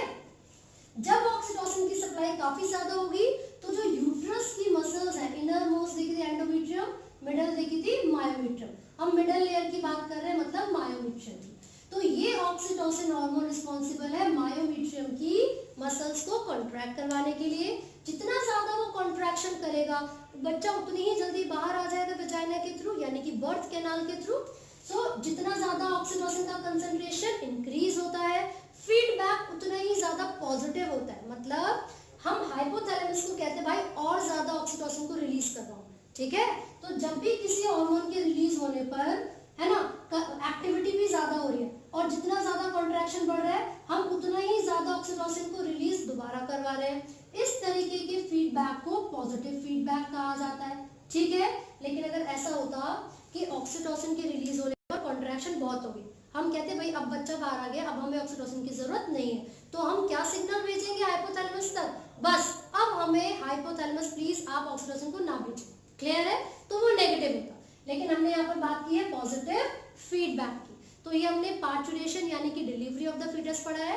इन दोनों चीजों के ऊपर डिपेंड करता है। इसको हम न्यूरो एंडोक्राइन मैकेनिज्म भी कहते हैं। ऐसा क्यों? अभी तो बताया एंडोक्राइन का मतलब है हार्मोनल की, हार्मोन्स की इन्वॉल्वमेंट, न्यूरो का मतलब है सिग्नल्स। तो क्योंकि डिलीवरी होने में, पार्चुरेशन होने में न्यूरो के जो सिग्नल्स हैं और जो एंडोक्राइन ग्लैंड्स हैं, हार्मोन्स हैं, उनकी इन्वॉल्वमेंट होती है, इसीलिए इसको न्यूरो एंडोक्राइन रिफ्लेक्स भी कहा जाता है, ठीक है। तो बर्थ कैनाल के थ्रू बच्चे को बाहर निकाला जा सकता है, दिस इज द पार्चुरेशन यानी कि डिलीवरी। और eight the end of the pregnancy जो मेमोरी ग्लैंड्स हैं उनके अंदर सर्टेन चेंजेस आते हैं क्योंकि डेवलपमेंट हो रही थी, एंड वो जो प्रोलैक्टिन हार्मोन होगा उसकी मदद से मिल्क की सिक्रीशन बहुत ज्यादा डेवलप हो जाती है प्रेग्नेंट लेडी के किसमें, मेमोरी ग्लैंड्स। तो क्या होगा फिर, लैक्टेशन स्टार्ट हो जाएगी। लैक्टेशन का मतलब क्या है, जो बच्चा हुआ है, जो फीटस था जिसकी पार्चुरेशन डिलीवरी हो चुकी है, उसको मदर मिल्क प्रोवाइड करवाती है ना। और वो जो येलो कलर या येलोइश मिल्क होता है उसको कोलेस्ट्रम कहा जाता है। This it contains certain antibodies, ठीक है, IgA। कौन सी एंटीबॉडी होती है कोलेस्ट्रम में, और ये किस कलर का है, येलोइश फ्लूइड होता है। इसके अंदर IgA यानी कि इम्यूनोग्लोबुलिन A एंटीबॉडी A होती है। ये बच्चे को सपोर्ट प्रोवाइड करवाने के लिए, इम्यूनिटी देने के लिए और स्ट्रेंथ प्रोवाइड करवाने के लिए जरूरी है। तो डॉक्टर्स भी सजेस्ट करते हैं कि प्रेगनेंसी के इनिशियल डेज में बच्चे को मदर का जो मिल्क है वही दिया जाए। रीजन यही है, वो उसकी इम्यूनिटी को इंक्रीज करने के लिए हेल्पफुल होता है। So this is all about the human reproduction. तो इसके जितने भी टॉपिक्स हमने डिस्कस किए वो सभी बहुत इंपॉर्टेंट है, आप सभी अच्छे से पढ़िए। और अगर आपको कोई भी डाउट है तो आप कमेंट कर सकते हैं, आप पूछ सकते हैं। And yes, do not forget to like, share and subscribe.